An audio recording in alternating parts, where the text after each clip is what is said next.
the many diverse First Nations and Métis people whose ancestors have walked this land since time immemorial.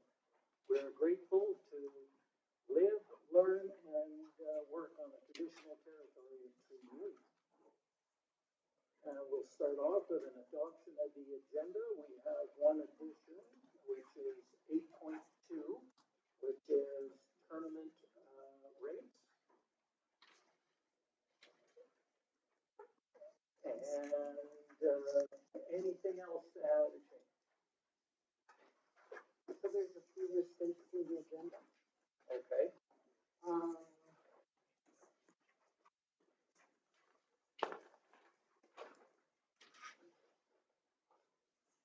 Starting on page 11, the minutes from the January 23rd meeting. Councillor Dunn and... Well, we'll go over those minutes individually. Okay. But is there any additions or deletions to the agenda, at this point? All right. Somebody like to move it with the one addition? Councillor Schuster.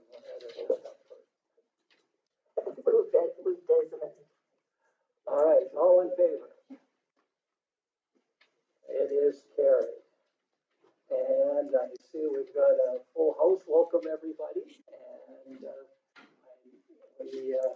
I guess the chance for any public delegations that would come up and address council. I'll just remind, the public delegations, especially with this many people, we want to keep it to 5 minutes.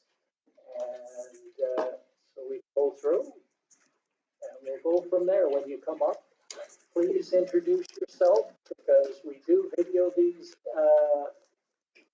council meetings and we'll know who is speaking and go from there.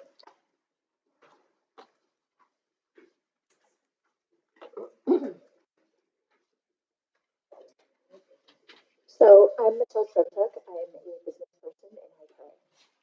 I have a couple of questions for the council that I would like you to answer with a raise of hands with a yes or a no.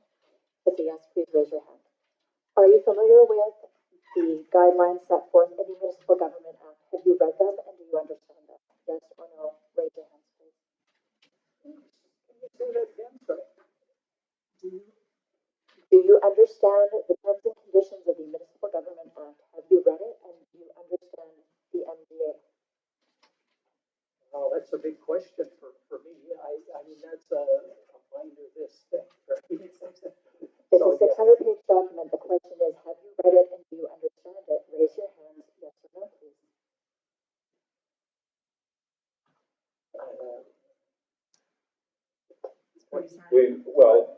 It's been, I've read it. Have I studied it extensively? I mean, that's a full-time job to study that extensively. I read it. If you ask me something out of it, I'd have to look it up, right? Like I'm not going to be able to parrot things out of it, unfortunately. But, It's a yes or no question. I see that none of the councillors have raised their hands or not. Bill, SCAO, are you familiar with the MDA and have you read it and understand it? yes. Town councillors, are you familiar with the bylaws that the town of High Prairie has and do you read and understand them? I would say yes for most of them, but again, there's a lot of them. I wouldn't say I'm intimate with all of them. So the reason I'm asking these questions is because there are a lot of things that appear to be violated. So for example, under the MDA, there's a clause that says that the budget should be accepted before January 1st of the year. I have looked at the operating and capital budget for 2024. The operating and capital budget for 2024 that was presented on November 30th, the one presented December 9th, the one presented on January 30th. With these operating and capital budgets, have you guys all read these documents or are you familiar with them? Yes. So if you look on the High Prairie website on the 2017, you can find a copy of budget that was accepted in 2017. That document I will hold up so you guys can see it. But in that document, this is what a budget looks like.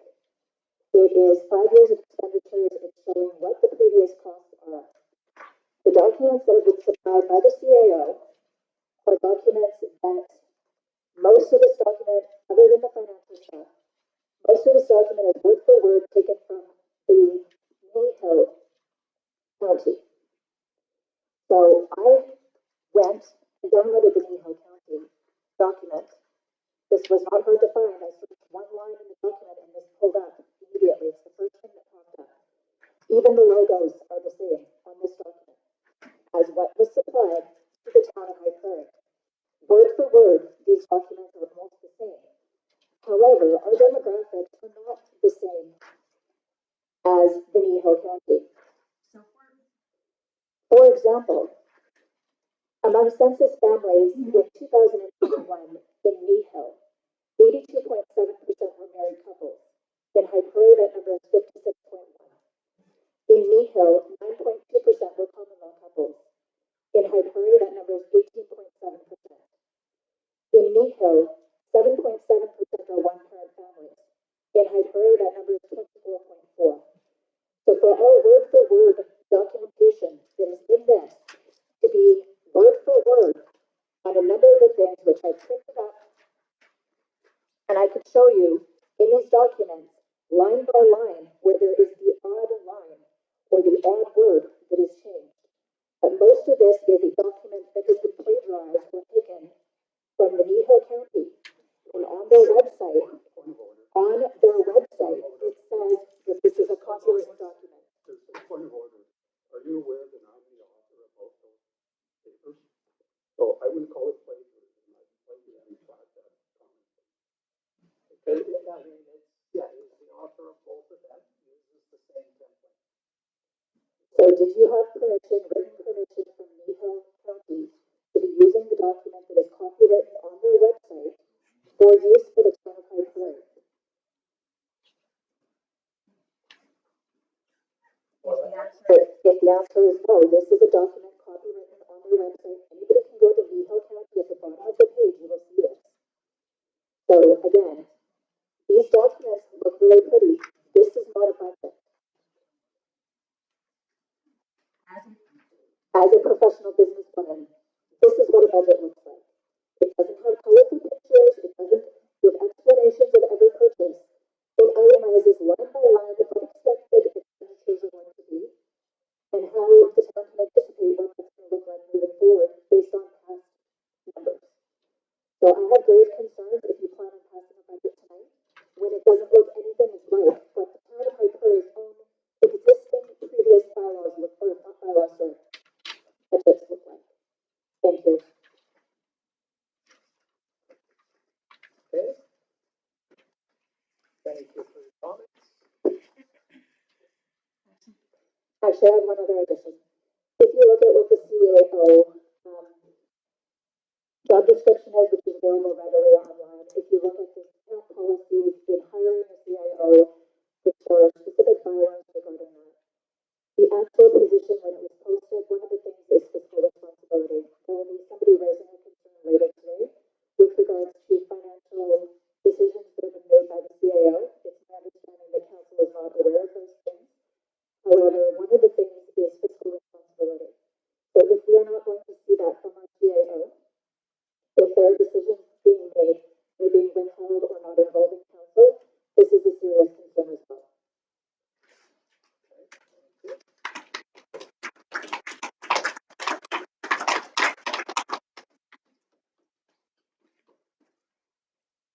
All right, anyone else?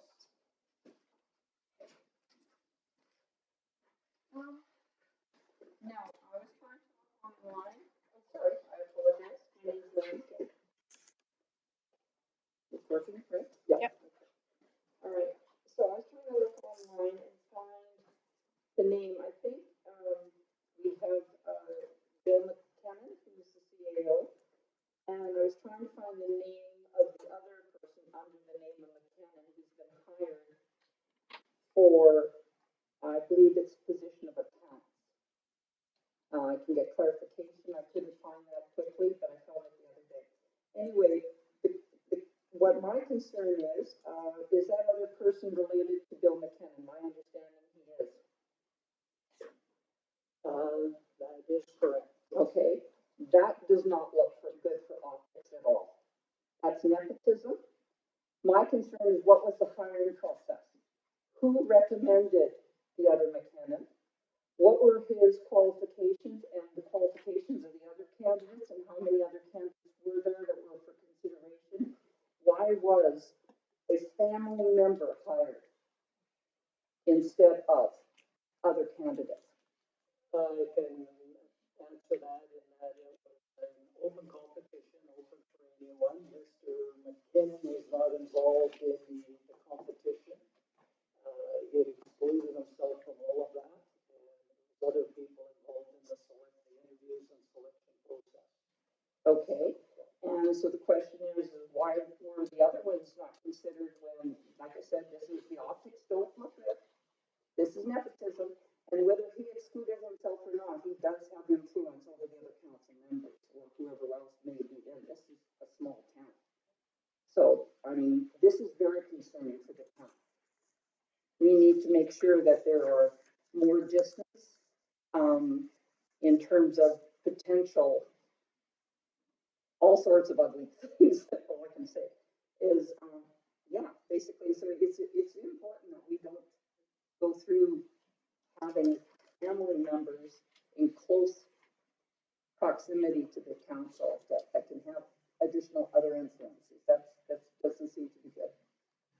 It was brought up to council, and I know for, there's people in small towns are often related. We have many people in the town that work for the town that are related. And, other than saying that you're not a direct supervisor and, you don't supervise anybody you're related to. And that's the way that we've been dealing with it. Okay, I'll leave it other than, both of these have financial connections. It is a concern when you have that as well. It's not like this other person is in a totally unrelated area. So that's something to be of concern.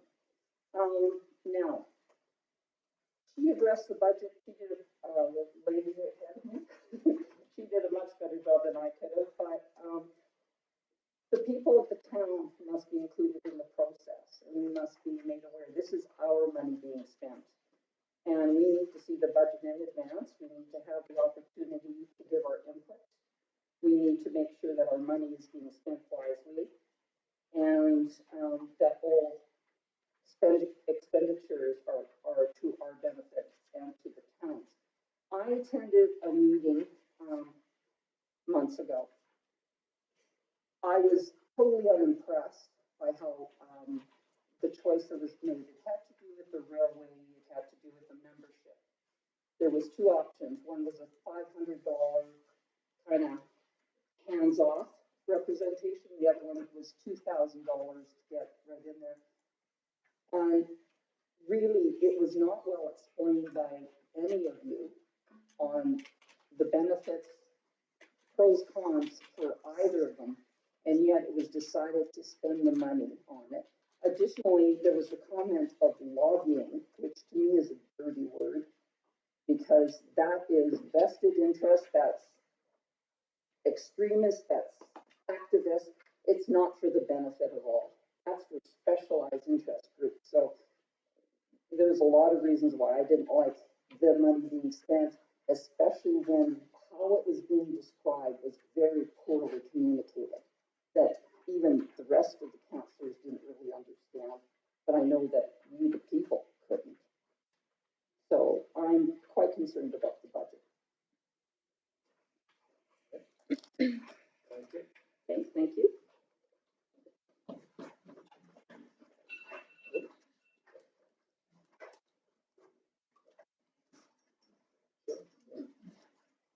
Maybe I can just give a couple comments on some of the items that have been brought up tonight. I can assure members of the public and council that the budgetary practices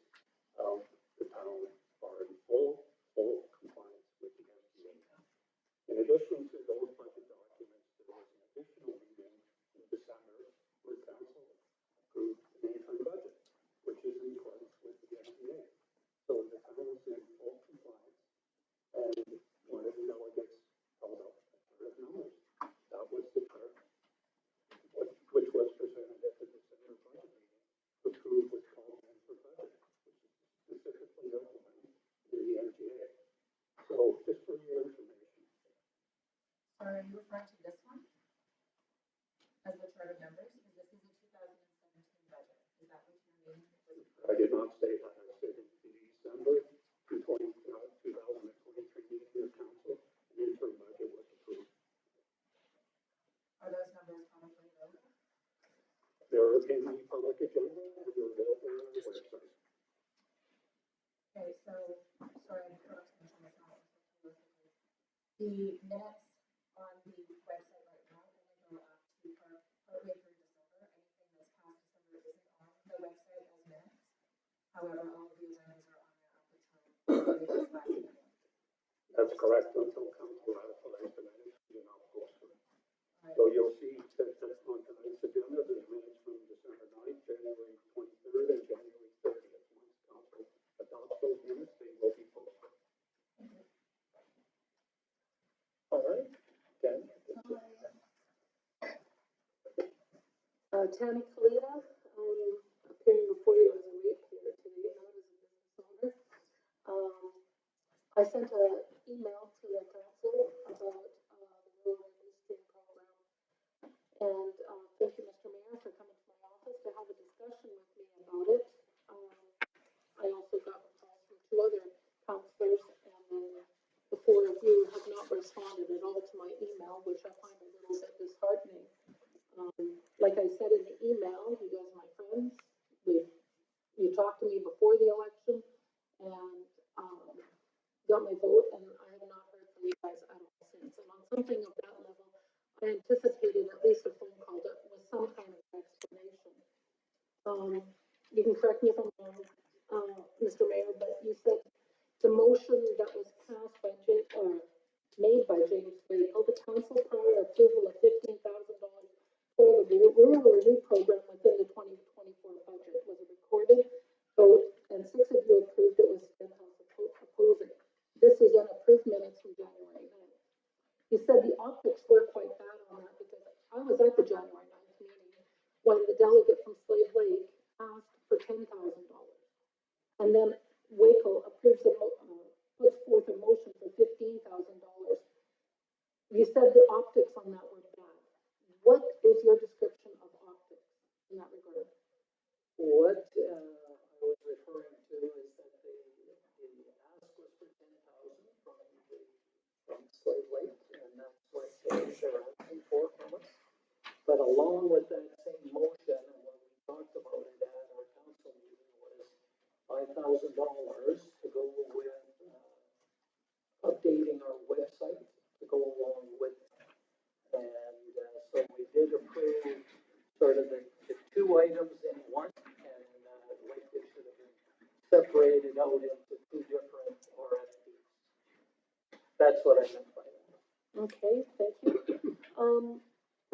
So who's responsible for writing these minutes? Right in the minutes? Yeah.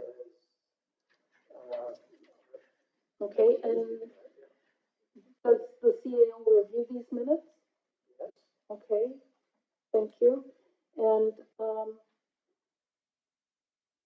if minutes are a legal record, an actionable item, would that not have been legally a 2-item line action in a budget? I do have the budget that I printed off your website online, where it indicates it still is a $15,000 line item to the rural administrative program. Now, in my mind, unless this motion is corrected, you literally have to write the rural news stream a check for $15,000. It is an actionable item that has been approved by this council. It does not say anywhere that $5,000 is allocated to web or IT. So to me, that's a completely inaccurate representation in the minutes of money that we are giving to you guys to allocate. It's been misappropriated now, $15,000 to the rural news stream. So there's a misallocation as far as I'm concerned. It is not on a line budget in a meeting because now it's all been allocated to the rural news stream, even in writing on your website. Secondly, in that same minutes, you have a public delegation, Citizens on Patrol, Tammy Kalita, and Ron Chunter. I clearly stated when I was finished, and it's on the recording, that Ron was not representing citizens on patrol. So why was he put after my name on the minutes? He was not talking about citizens on patrol. If you, for those of you who weren't here, his delegation has been omitted in the minutes because I believe they did not want you to know about the theft of the town property and the fact that it was pawned at the pawn shop. He disclosed this along with a brochure or a flyer, a dual thing, whatever, of $38,000 worth of purchased merchandise from his store, and he requested that the CAO follow up with him about this. I am still unsure whether he has been followed up with, but thanks again to you. I will be submitting a letter because you informed me that you guys do not take verbal requests from the delegate seat. You want our requests in writing. So was Ron told that his questions need to be put in writing by you as a CAO? That's all good, yeah. So, Bill, Brian, was Ron informed as well that he needs to put any of his requests in writing? Don't believe so, other than like a request for information. Right. So how do we as delegates have our voice heard when we're sitting here? Because I had 5 asks from citizens on patrol, and you've informed me when you were in my office that those asks need to be put in writing for them to be heard by your council. Well, what I heard, and this is what I heard when you were in, is that your citizens on patrol was going to meet and decide all of what you needed. And once the group got together, and if you submit that, then council would certainly look at it. Okay. We would certainly be interested in supporting them if we can. Okay, thank you. But is there any particular reason why his delegation was omitted from the January 9th meeting minutes? I can't answer that, I don't know. Bill, did you review the minutes? I didn't catch it when it came through. Staff may have interpreted it the wrong way. So do you not correct the minutes? That was my perception. That was my perception also. So if we were there, we can note it in the minutes, but that wasn't the issue at all. Perhaps I can speak to But you the gotta first admit point. the optics, again. Perhaps I can speak to the first point. Okay. The contract with Slave Lake. The contract with Slave Lake has been executed for $10,000. It's administrative. Once council approves these budget allocations, it's up to administration to program them within the line budget. So no, there won't be any way Slave Lake will be paid $15,000. So how do you record the extra 5,000 was allocated to them then? It's not allocated to them, it's been allocated to the budget. Well, the motion says that prior approval of $15,000 for the rural renew program within the 2024 budget is required. And that's Mr. Wakely's motion. There's nothing in there about IT or web. Right. His motion is actionable. So the way to interpret that is it's been allocated to the program. Checks for $10,000 will be cut to Slave Lake. The other $5,000 will be spent internally to support the rural renewal. Okay, but you can understand the optics of that is not how his motion reads. I'm not the mover of the motion, so Right. I'll leave it at that. James, is there any reason why you left out the website and IT in the motion? Not a good one. Okay. I guess it was understood, I believe, that at the meeting that the 5,000, that the 10 was for the Slave Lake for the program and the 5 was for the IT support. That was a discussion that we had around the table at the time. Okay, well, I was at that meeting and web and IT was not mentioned at all, unless it was done later on in the meeting. It certainly was. Yeah. It definitely was, I'm not sure. Okay. And we're well past the 5 minutes now. Yeah, okay. Anybody want to give me that 5 minutes? Well, no, we don't share, somebody else can go. Okay, well, this last point, and I have to make this, and I appreciate the fact that we do have quite a crowd here tonight. So, lastly, I was privileged yesterday to find out that a vacant residential property in High Prairie was sold by the CAO to a lady up from out of town. He took her to the lot and explained to her that the value was $33,000, with $18,000 in back taxes owing. I have paperwork to show that taxes were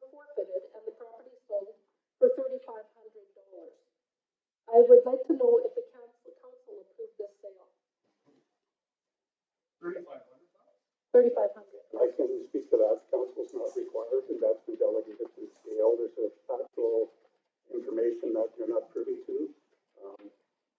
And I'm not gonna release it, but it's sold for the net realizable value that the town could receive on the property. The best offer that the town had on that property before was $500. So in realistic value of loss of that property, if it was valued at $33,000 and you got I 35, dispute that number. I don't know where that number's coming from. because even on back taxes, we lost $14,500 on the sale of that property.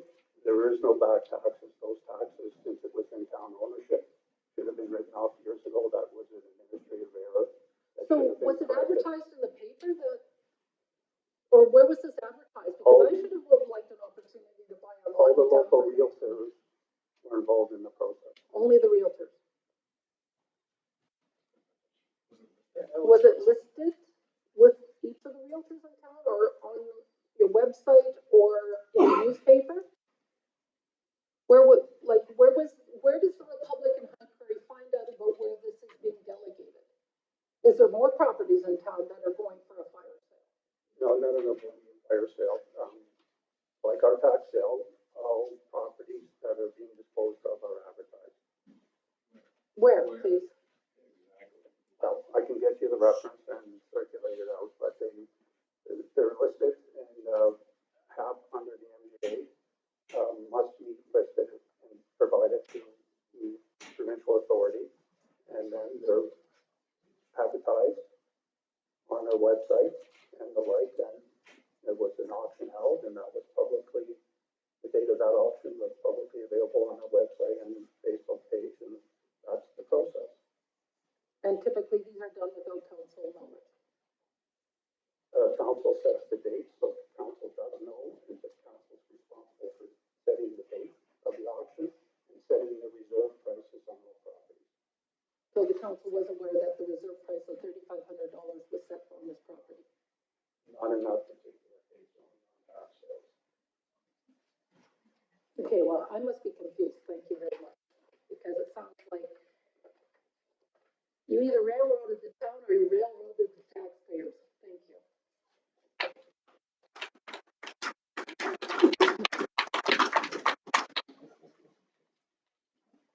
All right, anybody else like to address council?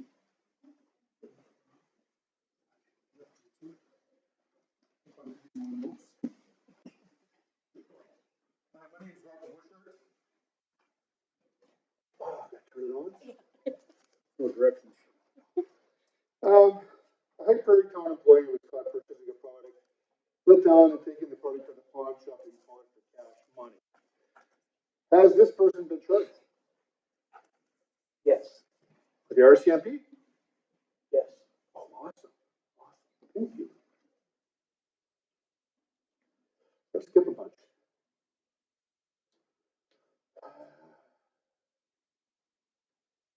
Has there been a purchase order system in place to solve these problems so it doesn't happen anymore?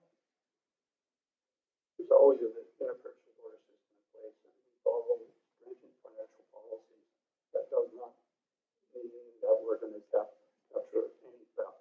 I would imagine most businesses in town have experienced theft by an employee in the past. We're diligently looking at improvements to our financial controls. But the system that was in place, I'm not misunderstanding, the supervisor was signing for it, just put the supervisor's name on it. That's incorrect, but Is that incorrect? Okay, then so it's wrong. No, let me comment on that, that's not incorrect, that is accurate. So your process that you apply at my store, the employee signs the invoice at your puts the store. supervisor as in the PO field. And the problem with that is, and truthfully, I don't even know how many or who works for the town, no org chart has ever been distributed. So now, anybody can come into my store, walk up to the cashier, and I'm charging this to the town to use Verb as the PO. And it gets invoiced out.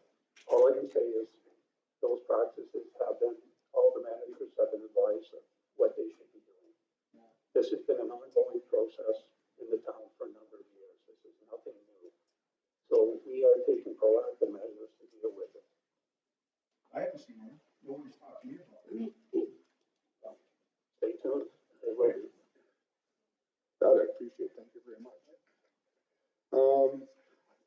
to say thank you to Ron and Home Hardware for bringing this to everybody's attention, because we don't have any clue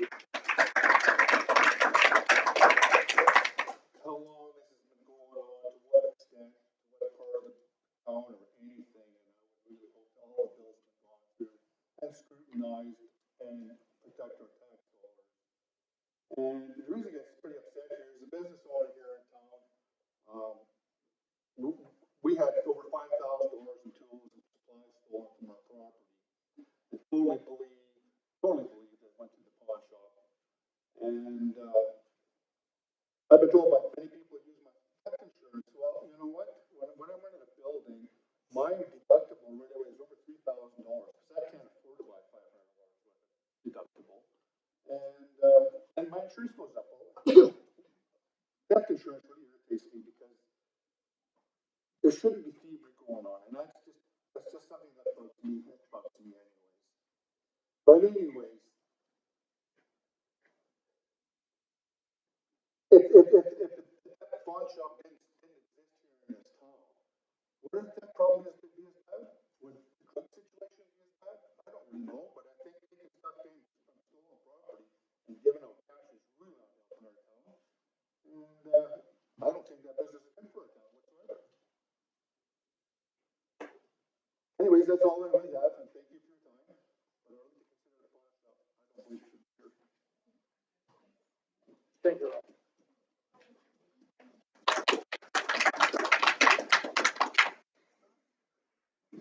Let me jump in.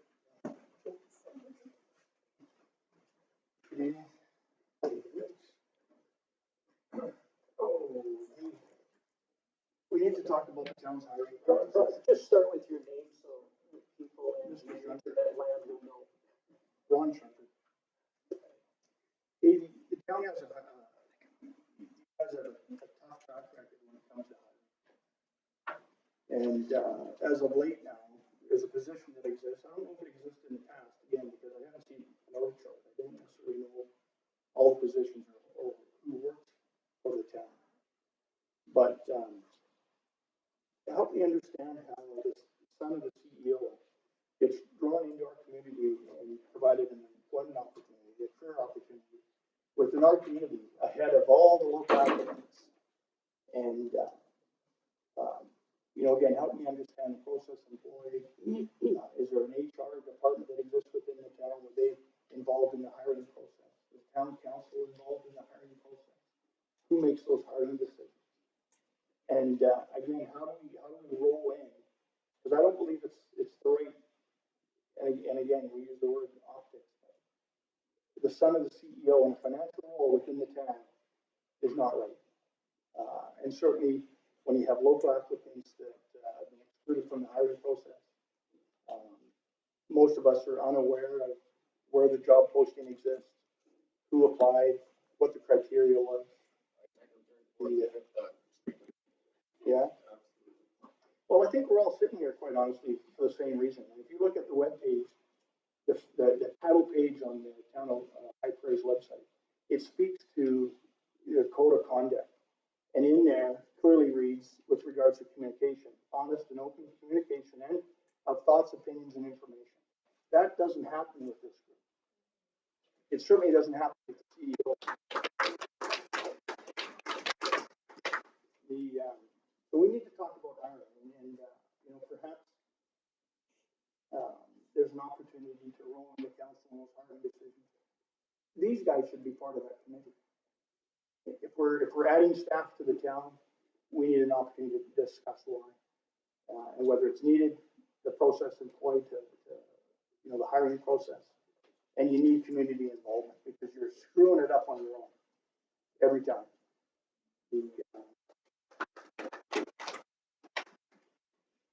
Two other things quickly.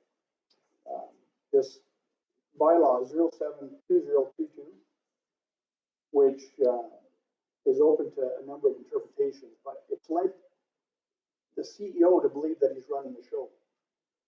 And the reality is he isn't.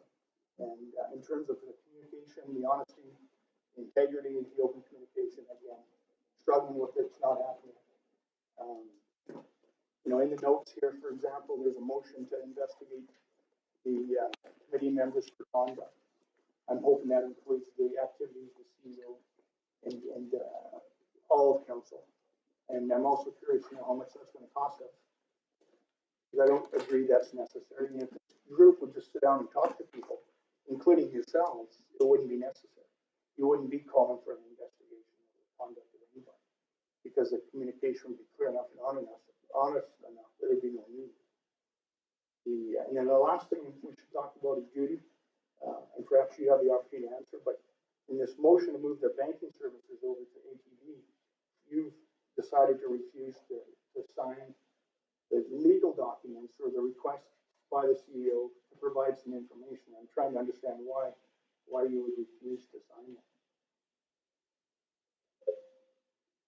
So it's not so much the signing authority for the bank, it's, the form that was presented in front of me has a lot of detailed, personal, sensitive information.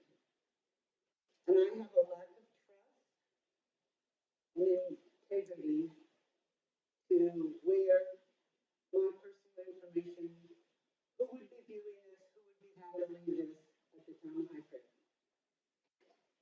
So I didn't participate in the group signing of this form. I directly went to the bank where I knew where my personal information would go and be secure. That's why it wasn't done here. And it was provided at the bank, and there is a motion.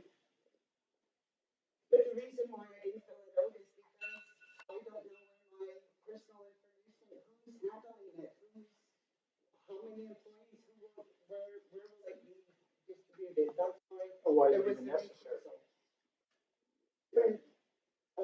changing of financial institution. No, I'm not, no, I'm thinking the information being requested isn't necessary. If the CEO discloses employment contract, which we're all entitled to see, why on earth would you even want to disclose all your personal information? That was a concern I had, that it was very personal and sensitive information. Yeah, that makes sense. That answers Just for the delegates' information, I believe the council was advised by the banking institution that this is a requirement under the Banking Act of Canada. So just for clarification. Yeah, I don't think it's necessary myself personally. But anyhow, I appreciate the time. I'll follow up with an email, but, again, the hiring practices, warrant some additional discussion.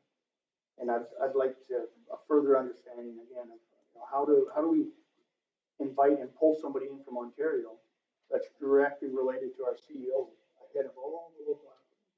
How does that even happen? Again, the optics are terrible. And it should be reviewed. As should that bylaw 072022. The CEO is not running the show, but seems to think he is. Anyway, Delegate to refrain from personal attacks on myself. We can deal with it on a professional basis, and we can have discussions with any delegate if they wish. Today, no delegate or anyone expressing concerns to council tonight has reached out to engage in those discussions. And again, I can, we did as a council ask about the hiring of it, and we're assured that it was done separate from the CEO, it was not involved in it. Why was this particular person picked? He was the best candidate. I mean, we could have picked a lower candidate, but, for the town, we want the best candidates that we can get. how many people do you interview? I'm not sure of the answer to that. Who made the hiring decision? Right? It would have been a. And the people hiring, you think they're not going to hire the boss's son? Right? It looks bad. Doesn't look bad, it is bad. It is bad. Absolutely. Okay. What do you? Anybody else? Mayor?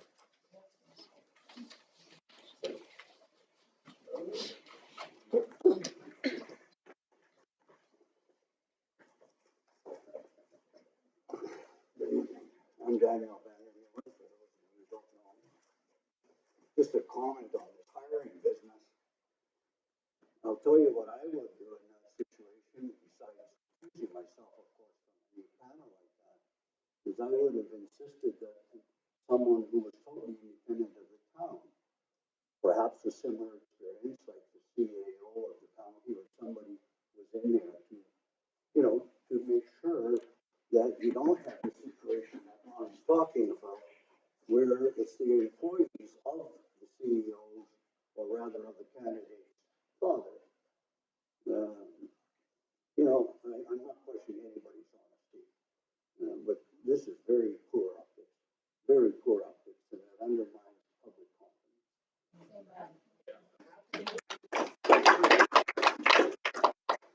I have a few questions that I think normally I would have probably taken, you know, talked to some of you aside.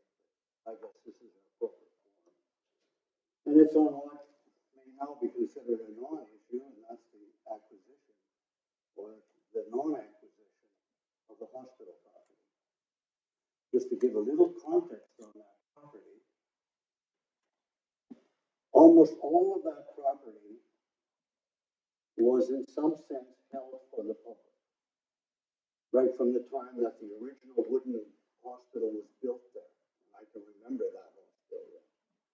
And that was, the property was vested in the order of the nurses that ran the hospital.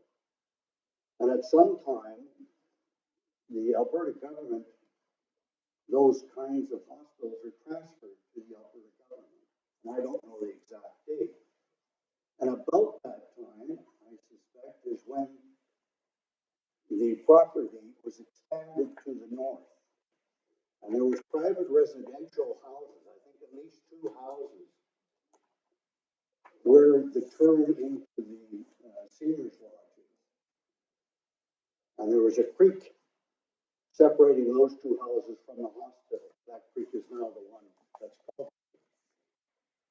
And I suspect that the original offer from the Alberta government of $148,000, if I'm correct in that, was probably the amount that the Alberta government paid those 2 homeowners at that time for their property. And the houses that were on those properties were older houses. So it was probably at the time a fair price. And I suspect that's where that rather odd number comes from. What I'm concerned about, and I understand from reading the letter that appeared in the paper, that everything was done appropriately in terms of things that have to happen in camera. But I do think that it's a rather strict reading of that. Things have to happen in camera if both parties request it. That's definite. I don't know if the Alberta government requested that their offer be kept private and not public. I don't know what was said in the original letter. Even if it was, if the government asked it to be private, which I can't think of why they would have, I would be wondering why didn't the town ask the government if they could make it public? All it requires is that both parties agree that this is a topic fit for public discussion. The Freedom of Information, the FOIP Act, protects particularly individuals. It's not really intended to protect governments from each other, but it does fall under the general label. But I'd be interested in knowing why the town didn't press the government so that you could have a fulsome public debate. Everything I hear around the town, and I've lived in this town or considered it my home for over 65 years, everybody's talking about why didn't we know about this? And I think that despite someone's interpretation of what could not or could not be discussed, certainly the topic of land acquisition could have been discussed. Even if you didn't want to discuss the 148,000, certainly the topic could have been discussed. If that land isn't in some sense communal land, I don't know what is.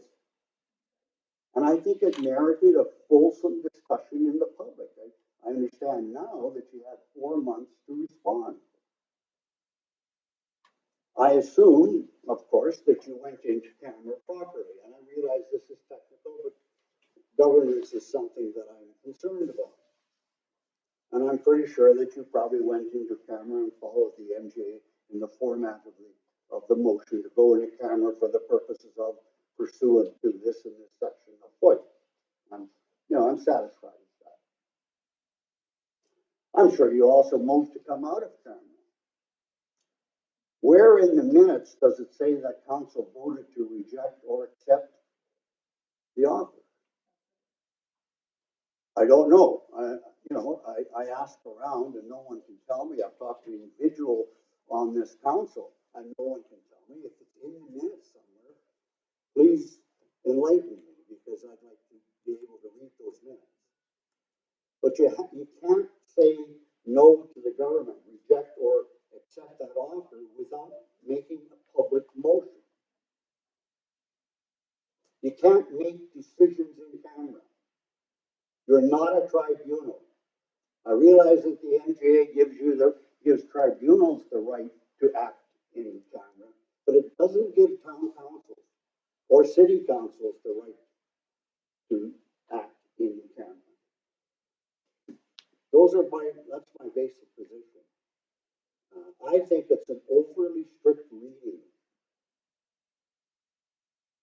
of the item in point that would limit discussion of land acquisition. Okay, thank you, and maybe I'll just respond a little bit and then. One more comment, if you leave. You really need a better sound system in this room.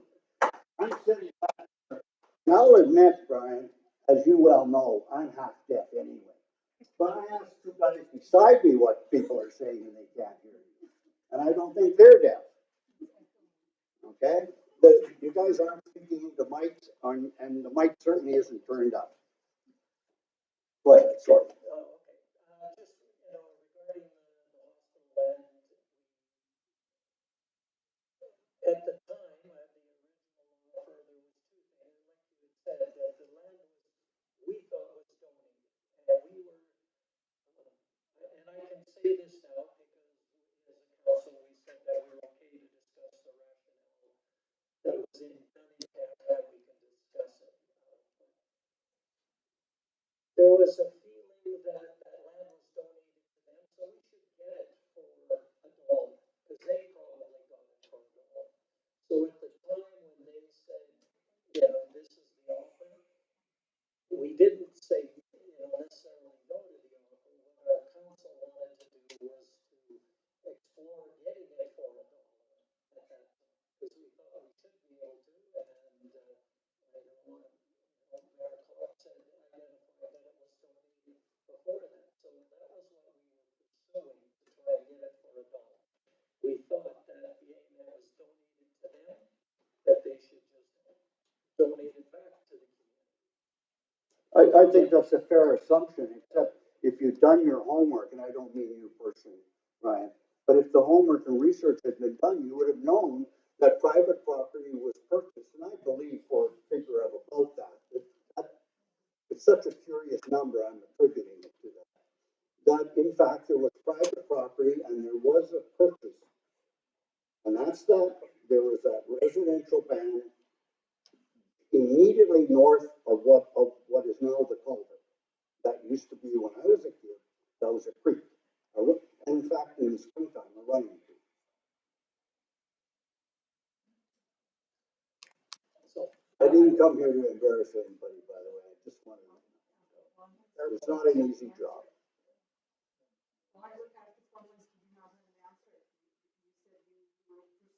Well, we did, and then once it came back around, we did make an offer on the land, we didn't get it.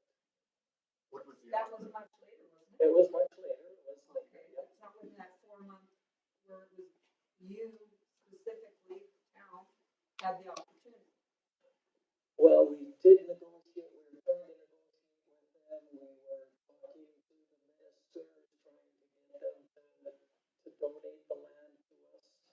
they didn't. I mean, so that's when, and then when we heard that there was interest in it, we tried to make the offer and we weren't successful. And the price went, well, as you know, the price went crazy high in the bidding war. But like the previous item on bad optics of hiring,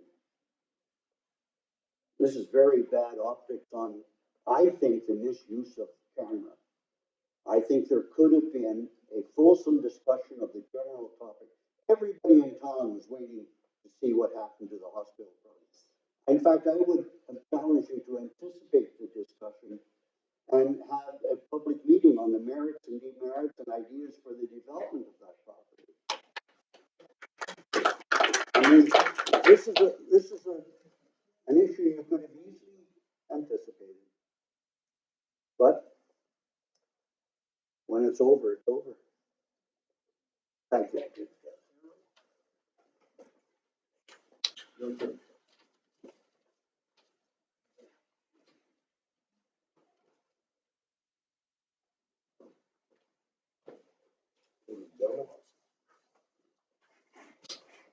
I don't even know if I know this guy, if I need this thing, because everybody says I'm loud to begin with, so I will have to use it to make it echo. I don't come to these things. Could you just start with your name? Oh, sorry, Darcy Foster. Darcy Foster. I don't generally come to meetings because every few years we have an election. When we have that election, I put my X down beside people's names, and I expect them to perform. That's your job. That's the trust this community's giving people. Now I see here a list of 5 things that I wanted to bring up, and everybody beat me to it. And you know, I'm sitting here, I see nepotism not just within your office, but there is nepotism within your infrastructure people. We've seen it. It's embarrassing. I don't like optics. I don't like buzzwords. It's just trying to pretty up a mess. You know, Treaty 8, we lost Treaty 8. Who of you representatives showed up to talk to the folks? Where were you? You sent somebody from the rec board. That's $2 million of lost revenue to this community. Why? Like, seriously, you guys were given the trust of this community to make sure this type of thing did not happen. You've dropped the ball. We've lost the hospital property. How soon did you guys know that it was Mr. McKenna? I don't know you. You're not from here. Your son's not from here. You got no vested interest in here. You have a job here. I live here. I have off and on for over 50 years. I left a position with Imperial Oil to come back to High Prairie to raise my children because Cold Lake was turning into an absolute nightmare. And now here I sit, and there's a whole pile of people behind me here that aren't any more impressed than I am.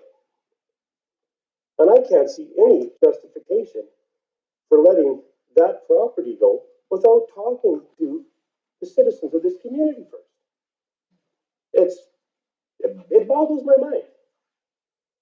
I don't know how much you're getting paid, Bill. But yeah, that's the other thing. There are counselors here that, from what we've seen on the interwebs, that voted for you to get those raises, which means you're doing a good job. And I hear this nothing new, that this theft happens and everything else. That's not acceptable.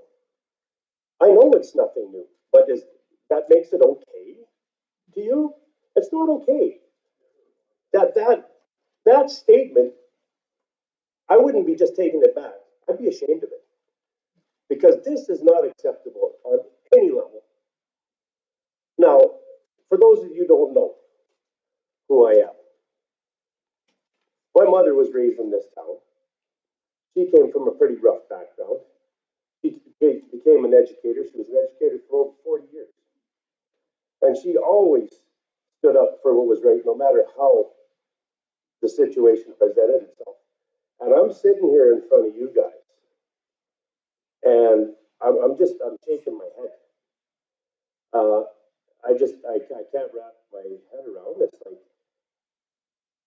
$2 million Treaty 8, $148,000 property. We assumed that this is what we elect people to do, is assume things. Last time, look, well, we paid you guys, we got you guys in here to do your homework and make sure you take care of our best interest. That is not our best interest. It's an embarrassment. I mean, 148 grand. This place, what was it, guys? 175 or 1.75 million went for? Is that what we're going for? And one of the excuses that I've heard around the coffee tables, well, it would have cost us a lot of money to get rid of the culvert. 170 or 1.75 million. A little bit of dirt. Last I looked. Correct me if I'm wrong. I might be out to lunch here. The cookie cutter budget. Don't like to see that. But theft of intellectual property is still theft. FYI. My background is in law enforcement. No, I'm not accusing you of anything. I'm just stating for the fact the theft of intellectual property. Did I say anything that indicated that I was saying, Bill, you stole that? No, I didn't think so. No, that I didn't. So, with that said, that was another one of my concerns. You would think there would be a little bit of originality in I get it, template, copy and paste, easy peasy, lemon squeezy, let's make things happen. That's great. But guys, come on. I'm not buying what you're selling. We got it. I wanted to mention the inaccurate minutes and the documentation as well. You know, you guys dropped the ball. Yeah, it happens. Maybe we can give you that one. But all of it put together, it's really made me question my choices on whose names I put the X beside. And I don't think I'm the only one in this room that feels that way. And like I said, Mayor Panache, I don't come to these things because I expect all of you folks to take care of this. I shouldn't have to show up here. And I don't know what the general feeling with everybody else is, but I'm feeling pretty rough on myself because I put my ex beside a whole bunch of people that I expected were going to get it done for us. Exactly, and unfortunately, guys, this is a time where I would be walking out at the end of this building, or at the end of this meeting, sorry, into this building and scratching my head and wondering to myself if I really should be sitting in those chairs anymore. Thanks for your time.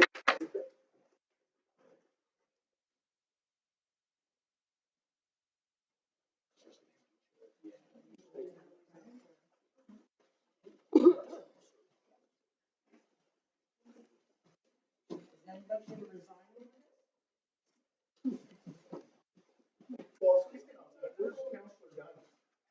How come he's not present? So, Ryan, you and I talked about this. He needs to step down. He's got to go. And perhaps if we had full council and you guys work together and cooperate with the community, we wouldn't be struggling with these in open and transparent. He's got to go. He's not here again tonight. All of us vote him out.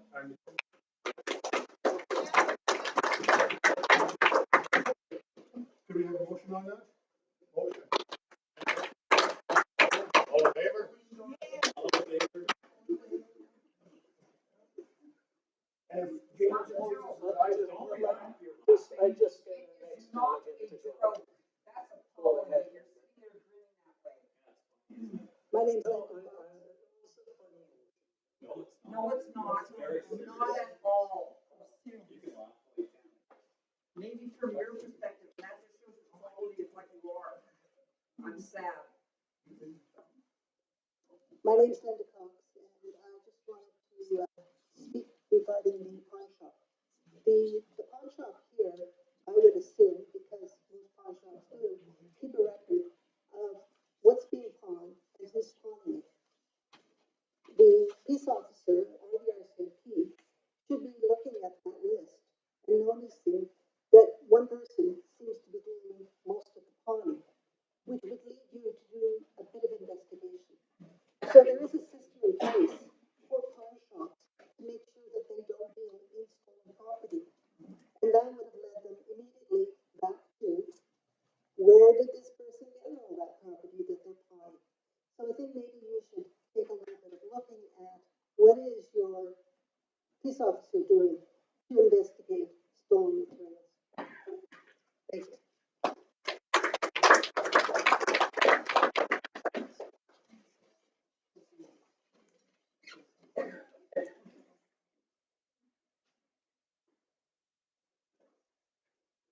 Hello, my name is Sharon Cox. I'm a resident right there of Piper. I sent a letter to, I delivered a letter to the mayor and council and to the CEO yesterday in regards to the hospital site. I asked numerous questions and I asked for a written response. I'm hoping that that is what I'm going to receive because sitting here today, I don't get the indication that the questions that were being asked today are going to actually be taken serious and responded to by council appropriately. So please consider that, and the people of High Prairie are concerned, and you need to take it serious. You need to involve us in things, and that was a great disappointment when you first heard that we could have gotten that land, not for $1. We should have been ecstatic when we first heard the 148. It was your obligation to come to us as a community. You knew full well what we as a community wanted. We wanted to do something with that land, but your arrogance, you totally ignored us because you thought, or whoever it was, that you knew better than we did. Don't tell me about entering into negotiations. There was no negotiation. When Alberta Health Services said, you can have the land for $148,000, it was your obligation to come to us as a community and let us know. We could have had discussions, yay or nay, or information on the culvert and everything else. And then you could have moved forward after that. But it was your responsibility to come to us. We elected you. We put our trust in you. Well, you have let us down. Thank you.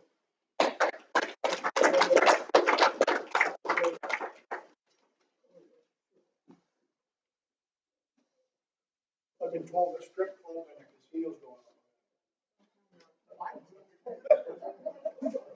Okay, that was a joke, right? That was Yeah, good. that was a joke. That was a good one. Now that was a joke. Many of you have anything to say to us and give us a little bit of confidence moving forward with this present council and executive administration? I have no confidence whatsoever after the Sherry School thing, after everything I've heard tonight. All of you should be resigning.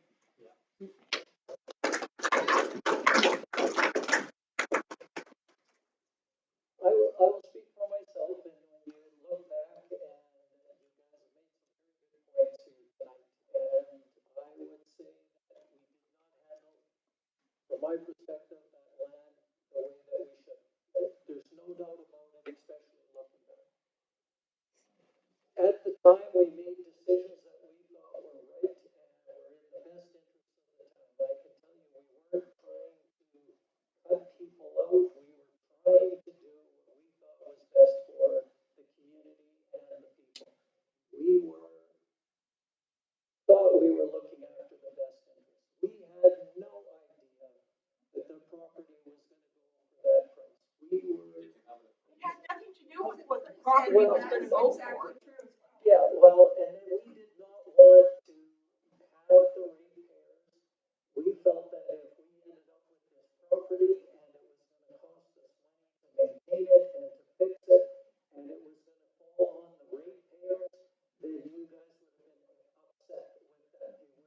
And you should have asked us. It should have been open, transparent, and out there. You know what, Always. and when I look back Mr. Vandermeulen made a very good point that if we talked with them and we could have released that out.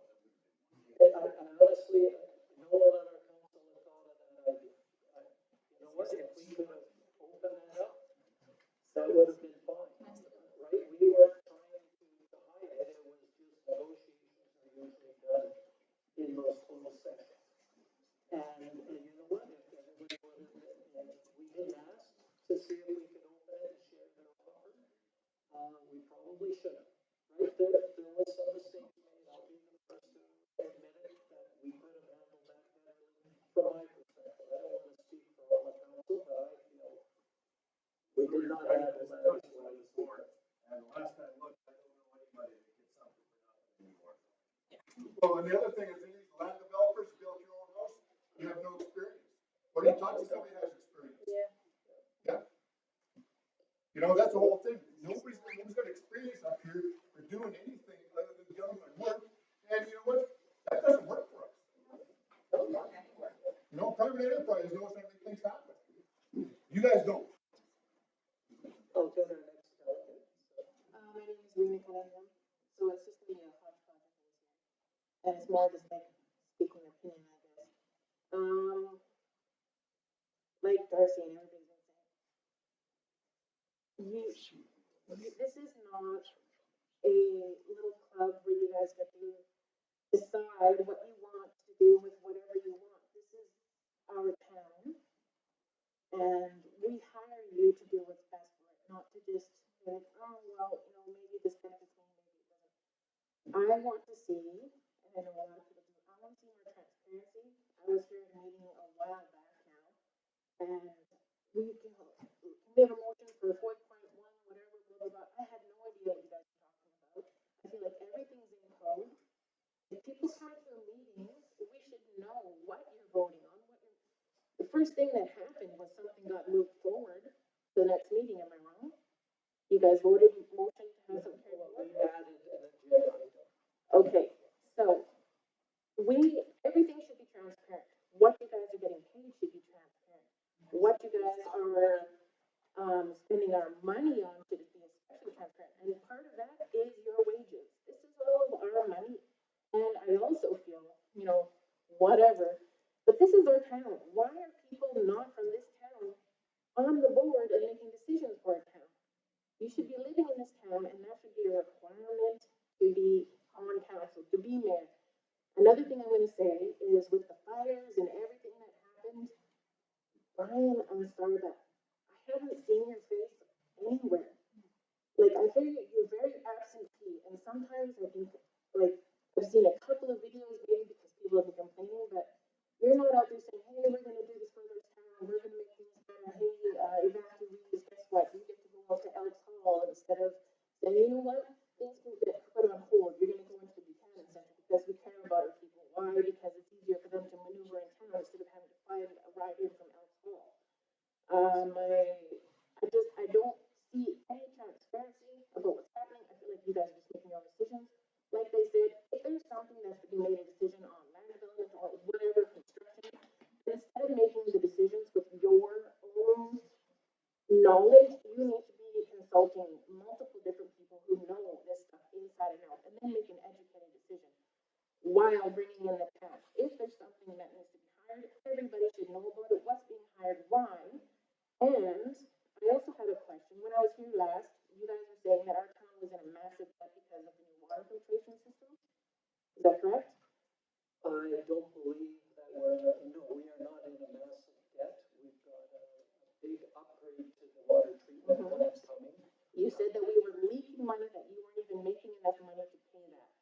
That you guys were losing money. When I was here, you guys said, well, we had to make that decision, and actually we're not making any money on our water treatment, that you guys are completely, fully responsible for it. So now there is no debt from that upgrade? No, there will be a debt to the water treatment upgrade. It's a $3.2 million. Clarification, there'll be no debt issue for the upgrade. And Okay, so then why are our bills going up still? Well, one of the things that council has adopted a while back was to be fully cost recovery on some of the utilities. So the cost of water and sewer and our gas system, that we're hoping to see those on a cost recovery. So the people that use the water will pay for the water, the cost of the water. So it's a cost recovery basis. And you're still planning on increasing our town bill, our gas bill and everything, correct? Because when I was here before, you guys increased it 25%, and then I was told that it was gonna keep going to where it was coming to 100% by the year 2025. No, we haven't got any more increases coming to the utility rates at this point in time. And our taxes? Taxes, we were looking at right now at about 2.5%. So every year it keeps climbing up. So my question, so would you describe our town as breaking even, profitable, or in debt right now? I would say that we're doing okay. Are we breaking even, or in debt, or are we profitable? We are not in debt. We are not profiting. We have a lot of an infrastructure debt that we have to try to maintain. So debt then. So my question then, if there is debt, why am I hearing raises? Well, there's infrastructure debt, and we also have, just going to The your. world is getting expensive around us, like nuts. We can't afford to go to the grocery store. We're leaking money, my family personally, because all of our, we don't drink, we don't do drugs, we don't do nothing. We spend it all on things to feed our family.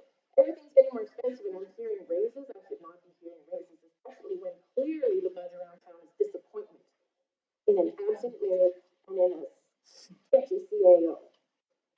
So,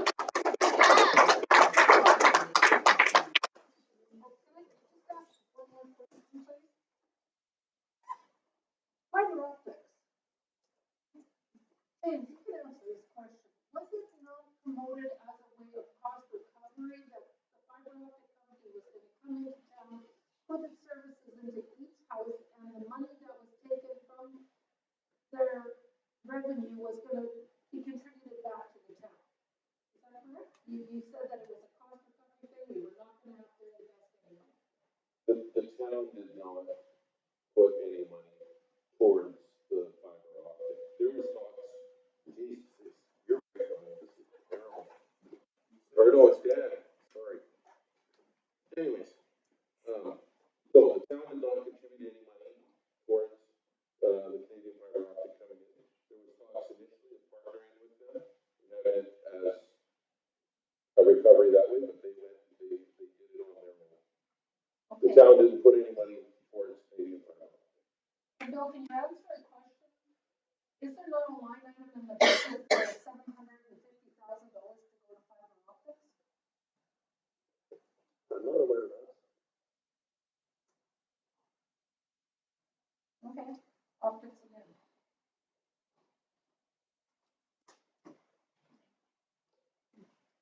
All right, is there anybody else that would like to talk with council?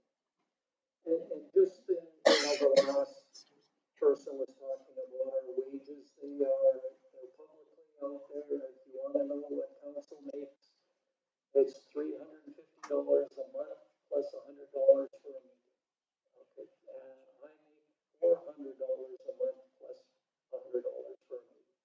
So, that's what is out there, right? So that's not hidden. The other thing was,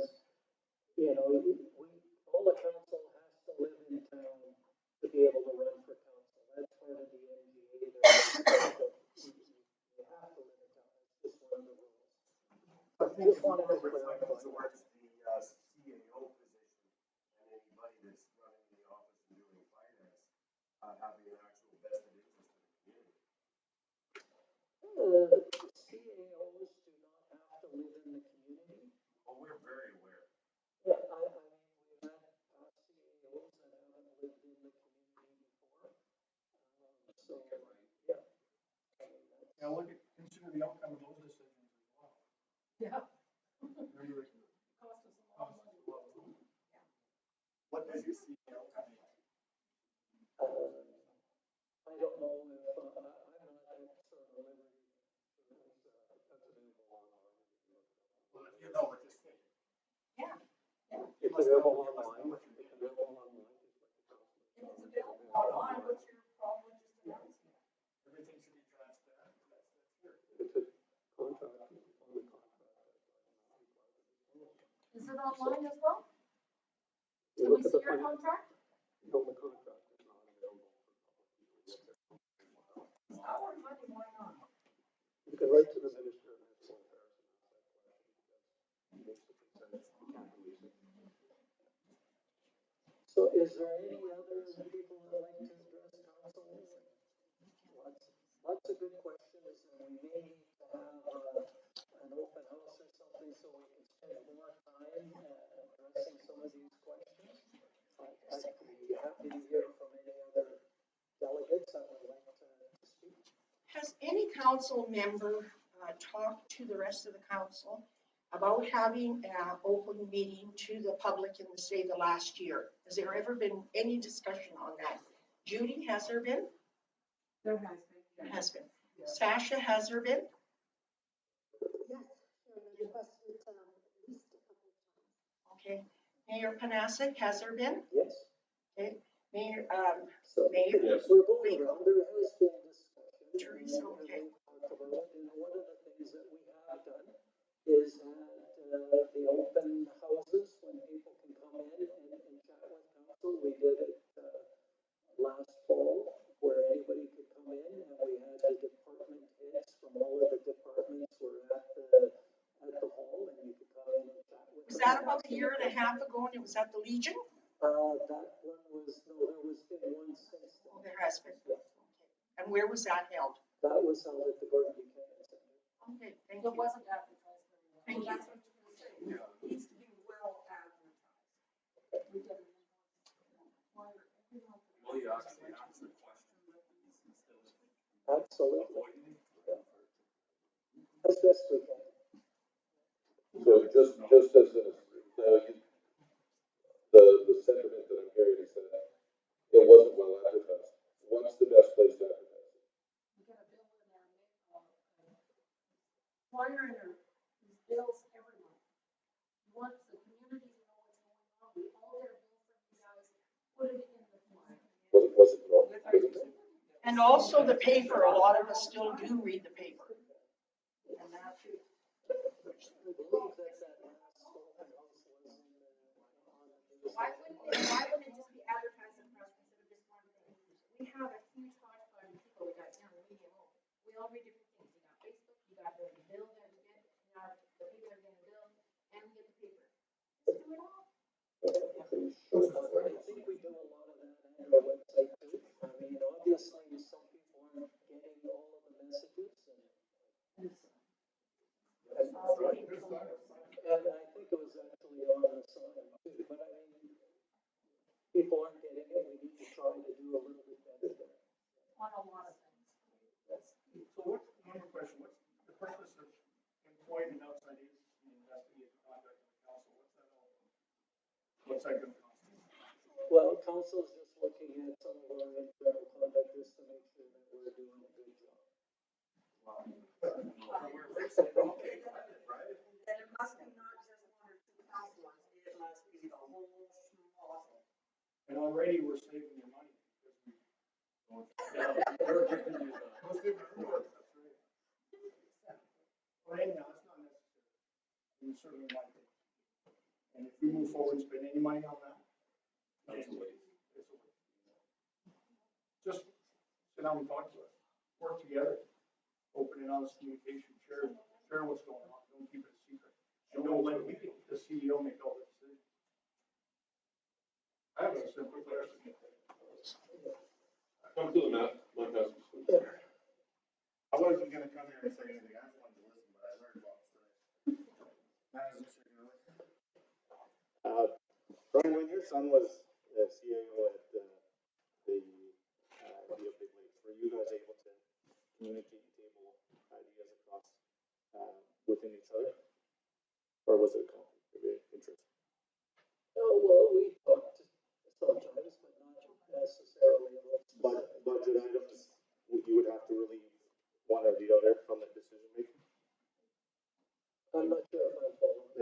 guys were working together as a town versus the MD, were you allowed to both jointly make a decision on the budget item? I can't speak for what he was doing and making his decisions, but I don't make any budget decisions by myself. This is a council makes decisions. Okay, so in this, where I'm trying to go with this is, with Bill and his son tabling budget issues, which he is the CAO, he's finance, that would be a conflict of interest, no? Well, No dealings with the budget. Financial coordinator sitting there, he is the lead on the budget. Okay. And that's the only other staff. Only department heads, of course. So what is his title exactly? He is the accounts payable and development clerk, so there's been two jobs combined. Previously, there was two employees doing the job. Okay. So for the delegate one position and combined it into a joint position. So he would delegate funds, No, he doesn't have any delegation of funding authority. just payroll. But does do payroll, do accounts payable, and receives development applications that are going through the process. Right. If the development application is approved. There's no financial responsibility. He reports to the financial coordinator. Okay, which is, yeah. I just wanted clarification. I'm just trying to learn the whole process of what's going on. Just to provide other information, email people that interviewed the external candidates. There was numerous internal candidates reviewed, and it appears the selection committee deemed him the most qualified. Were you part of that I selection? was not a part of that at all. And from my understanding from the interview committee, it wasn't a close race. He was by far the most qualified applicant. And I believe it's the intention, and numerous council members have said, it's their intention to hire the best candidates available for the town. Which would be ideal for everybody at the table, including the town. I would agree with that statement. Okay, no, I just like I said, I just wanted to clarify how that whole process works. Well, how many people did we interview? How many votes? I don't know. Numerous. How many? You have no right to know who. It's a personnel issue dealing with the organization. They might not want their name out there. I'm not concerned to release any of that information, or does the members of the review team. I don't even know all the candidates that were interviewed.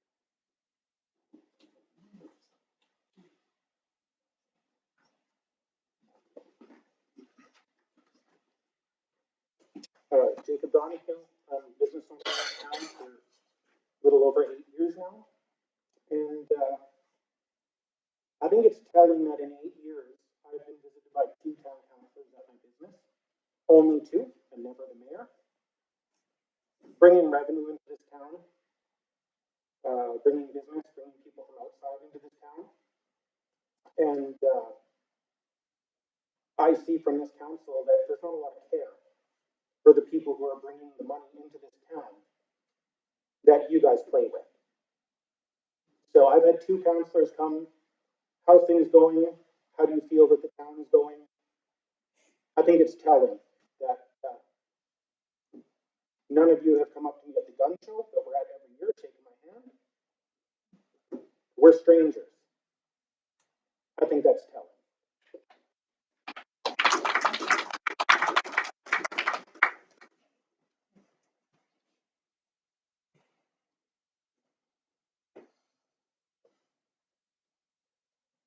All right. Is there anybody else that would like to speak? I will. I'd like to say, I am going to say thank you. Thank you for not rushing us. Thank you for not saying, well, we have to get back to the business of having our meeting that was scheduled, that you have respected us enough to sit here and listen. And I think that is important, but we need to keep on. Thank you for that. I'm trying to actually want to hear, and like I said, I'm hoping that we can do better as we move forward. Can I just ask one question? I may sound stupid, I'm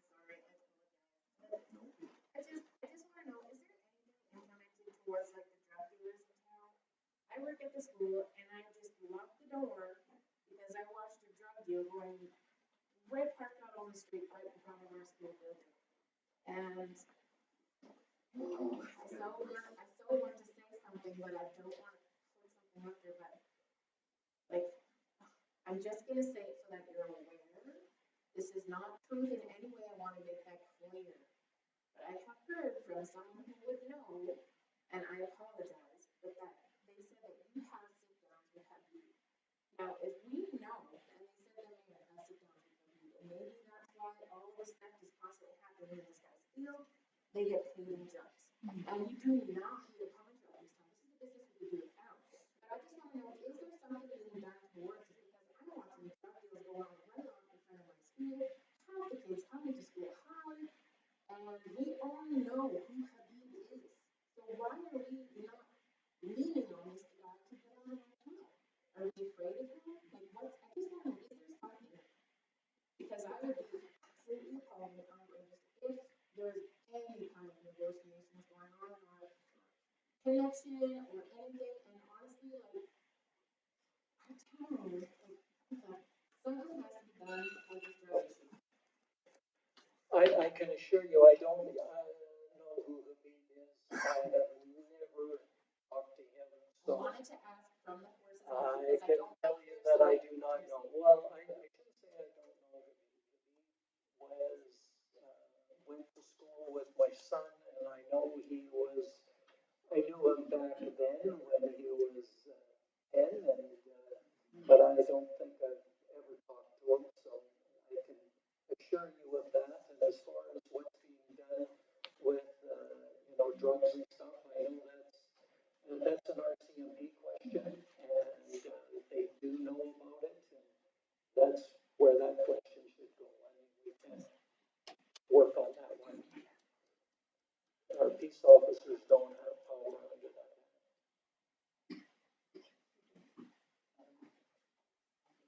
Brian, we're sitting here and we've had to do something that we have a community go through.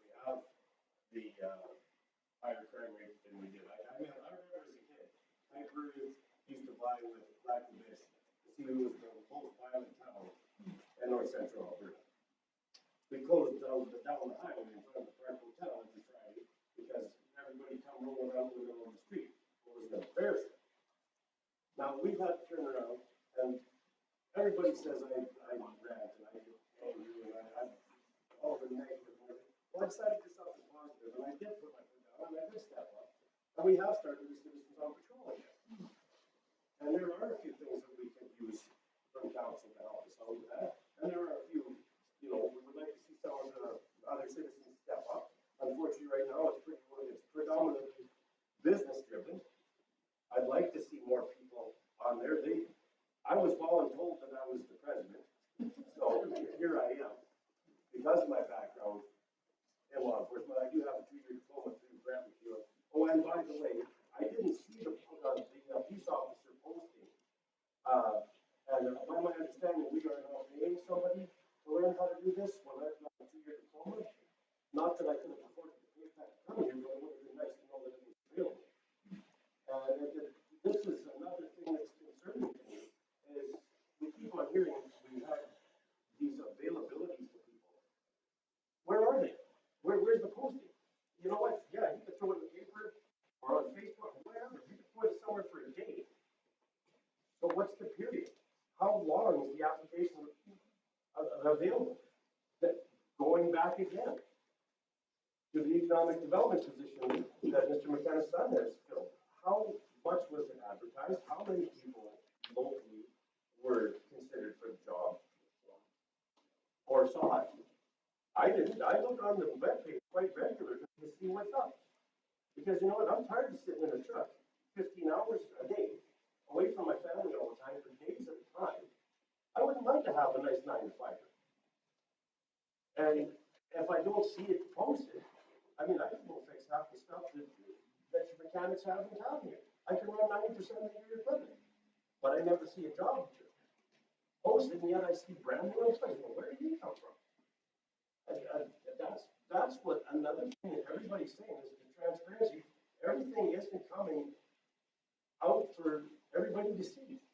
It's just like, we'll just throw them enough fluff to keep them quiet. And it's horrible that we've had to go back again to the citizenry having to take care of the policing issues in the community. Do we not have part of our budget going to the RCMP to pay for officers to be independent in the community? We all know that happens, like Saturday night, Sunday early morning. One to 8 o'clock, instead of clockwork, that's when everything happens. So why can we not delegate an officer to patrol that shift every Saturday night to Sunday morning? It is clockwork. Just put somebody out there. And then I called an officer and she was there right away. So that, awesome. I mean, they do it should be regular in order to be proactive and not have these guys able to do the drug deal. Yeah, I mean, they'll find a way. Like, I get that a lot of things are not exactly easily avoidable, but when we know what's happening, like this shift, then address it. I'd just like to say, thanks for the citizens on patrol. I think that's a great initiative to start back up in the community. So that is, kudos to you and, those that are getting that started. Because that will help, I'm hoping. I know that we've had discussions with the RCMP. They are, they are aware of the issues. They're doing what they can with the people that they have and the money that they've been allocated. They have their challenges too. So, and it's, I think the other thing to realize is not just our community. You go to some of the other communities and some of the same issues. And I mean, if there was an easy answer for it, I'm sure it would be found. There is. The honest truth is, Prime Minister of the country is endorsing drugs all across the country in so many ways and means, and it's spreading across. There's no real consequences. Like, it's not going to risk their back out there so they know. It's a revolving door. So Yeah, there's a variety of things, and that's coming from there.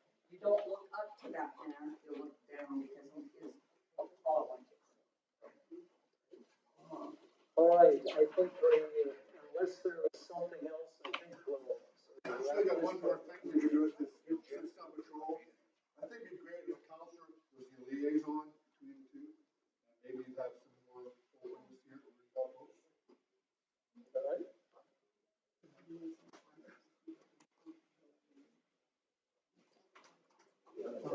All right. Thanks everyone for your comments and they've been well heard. Yeah, so our council needs to take a break